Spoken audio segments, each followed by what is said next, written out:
Hello everyone, आज हम लोग पढ़ने वाले हैं क्लास 9th के फाइनल एग्ज़ाम की प्रिपरेशन के लिए अपठित गद्यांश की पार्ट 6।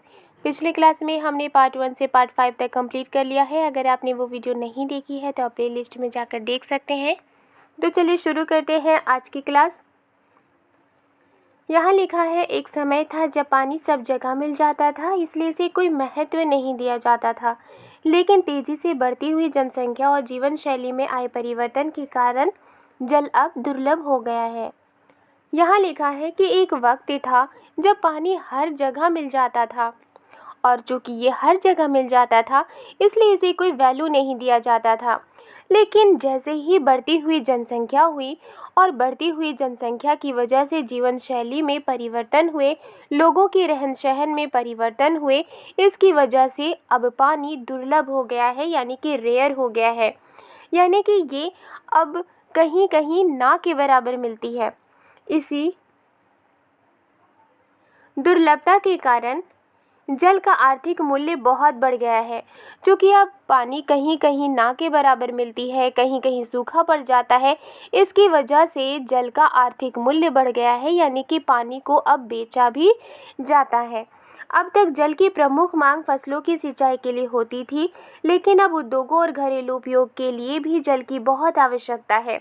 यहाँ लिखा है कि अब तक जल की जो मांग थी वो ये थी कि फसलों की सिंचाई के लिए होती थी, फसलों की सिंचाई के लिए पानी की मांग थी। लेकिन अब नए नए कारखाने खुल गए हैं, इंडस्ट्री खुल गई है, इस वजह से अब उद्योगों के लिए, यानी कि कारखानों के लिए, इंडस्ट्री के लिए और घरेलू उपयोग के लिए भी पानी की बहुत ज़रूरत है। इसलिए जल अब एक बहुमूल्य संसाधन बन गया है। क्योंकि अब पानी ना सिर्फ फसलों की सिंचाई के लिए यूज़ होती है, बल्कि वो इंडस्ट्री में यूज़ होती है, घरेलू उपयोग के लिए भी यूज़ होती है। इसलिए जल अब बहुमूल्य संसाधन बन गया है, यानी कि ऐसा संसाधन बन गया है जिसका बहुत मूल्य है। नगरीय और ग्रामीण क्षेत्रों में पीने के पानी की मांग बिल्कुल अलग अलग तरह की होती है। यानी कि शहरों में पानी की मांग अलग होती है, ग्रामीण क्षेत्रों में पानी की मांग अलग होती है। नगरीय क्षेत्रों में सामान्यतः जल का एक ही स्रोत होता है और उसी से सभी की आवश्यकताएं पूरी होती हैं।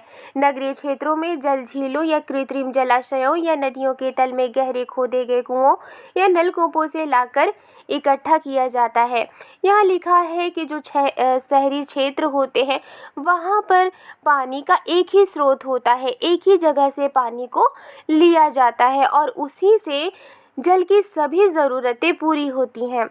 शहरी इलाकों में जो पानी होता है वो झीलों से मिलता है या फिर कृत्रिम जलाशयों से मिलता है, यानी कि इंसानों ने कृत्रिम, यानी कि मैन मेड जो पॉन्ड होते हैं, जो तालाब होते हैं, जो इंसानों ने बनाए हैं, या तो पानी वहाँ से लिए जाते हैं या फिर नदियों के तल में गहरे खोदे गए कुओं से पानी मिलता है या फिर नलकूपों से पानी लाकर इकट्ठा किया जाता है। कभी कभी जल के लिए इन सभी स्रोतों का उपयोग किया जाता है, यानी कि कभी कभी पानी के लिए इन सारे स्रोतों का उपयोग किया जाता है। कौन कौन से स्रोत होते हैं? जल झील से मिलते हैं, कृत्रिम जलाशय से मिलते हैं, नदियों के तल में गहरे खोदे गए कुओं से मिलते हैं या फिर नलकूपों से मिलते हैं। तो ये जितने भी स्रोत हैं, कभी कभी पानी इन सभी स्रोतों से लिया जाता है। इस स्रोतों को लेकर पहले उसमें क्लोरीन जैसे रसायन मिलाकर उसे स्वच्छ किया जाता है, इसके बाद वो पीने के लिए सुरक्षित बन जाता है। यहाँ लिखा है कि इन स्रोतों से जब पानी लिया जाता है तो उसमें क्लोरीन मिक्स किया जाता है, क्लोरीन जैसे रसायन मिलाकर इस पानी को स्वच्छ किया जाता है, साफ़ किया जाता है और साफ़ होने के बाद वो पानी पीने के लिए सुरक्षित बन जाता है।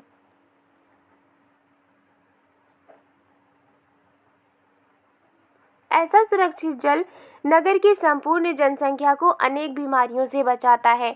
सुरक्षित जल शहर की संपूर्ण जनसंख्या को अनेक बीमारियों से बचाता है। क्यों? क्योंकि पानी में क्लोरीन मिलाकर पानी को साफ किया जाता है, जिससे कि वो पीने के लायक बनता है और वो अनेक बीमारियों से बचाता है। नगरों में जल की भारी मात्रा में आवश्यकता होती है, क्योंकि जल को पीने के साथ साथ सभी घरेलू कामों में उपयोग होता है।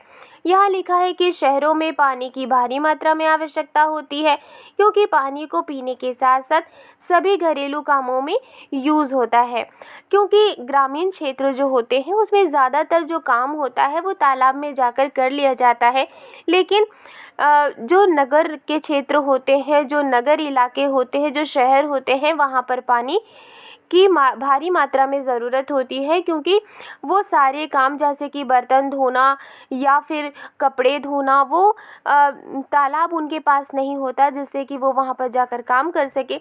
उन्हें इन सारे कामों को घर में करने की ज़रूरत होती है, इसलिए घर के कामों में भारी मात्रा में पानी की ज़रूरत होती है। बहुत सारा जल तो सीवर में जलमल बहाने में लग जाता है, यानी कि बहुत सारा पानी सीवर में जो गंदा पानी होता है, मल होता है, उसको बहाने में लग जाता है। जैसे जैसे नगरों की जनसंख्या तेज़ी से बढ़ती जा रही है, वैसे वैसे वहाँ पानी की कमी के कारण झुग्गी झोपड़ियों के निवासियों को प्रायः बिना साफ़ किया हुआ गंदा पानी ही पीना पड़ता है। यहाँ लिखा है कि जैसे जैसे शहरों की जनसंख्या तेज़ी से बढ़ रही है, वैसे वैसे वहाँ पानी की कमी हो रही है, और पानी की कमी होने की वजह से झुग्गी झोपड़ियों में रहने वाले लोगों को बिना साफ़ किया हुआ पानी मिलता है, जिससे वो गंदा पानी होता है और उन्हें गंदा पानी ही पीना पड़ता है। इसी कारण वहाँ प्रायः महामारियाँ फैल जाती हैं। नगरों में उद्योग के लिए भी जल की भारी मात्रा में आवश्यकता होती है, यानी शहरों में इंडस्ट्री के लिए भी पानी की भारी मात्रा में ज़रूरत होती है। इस गद्यांश से रिलेटेड यहाँ कुछ क्वेश्चंस दिए गए हैं, उन्हें भी हम लोग पढ़ लेते हैं। एक समय सब जगह क्या मिल जाता था? जंगल, पत्थर, बालू, जल। इसका आंसर है जल। एक समय किसको कोई महत्व नहीं दिया जाता था? जल को, जंगल को, पत्थर को, आग को। इसका आंसर है जल को। अब जल कैसा संसाधन बन गया है? अमूल्य, बहुमूल्य, मूल्ययुक्त, मूल्य रहित। इसका आंसर है बहुमूल्य। नगरीय शब्द में क्या प्रत्यय है? ऐसा अक्षर या ऐसा वर्ड जो किसी वर्ड के लास्ट में जुड़ता है उसे प्रत्यय कहते हैं। इये, रिये, इये, रिये। इसका आंसर है इये। अब पानी क्यों दुर्लभ हो गया है? घटती हुई जनसंख्या के कारण, बढ़ती हुई जनसंख्या के कारण, दुरुपयोग के कारण, वर्षा कम होने के कारण। इसका आंसर है बढ़ती हुई जनसंख्या के कारण। आई होप आपको ये वीडियो पसंद आई है। वीडियो पसंद आई है तो लाइक एंड सब्सक्राइब करना मत भूलिएगा। मिलती हूँ नेक्स्ट वीडियो में। Thank you.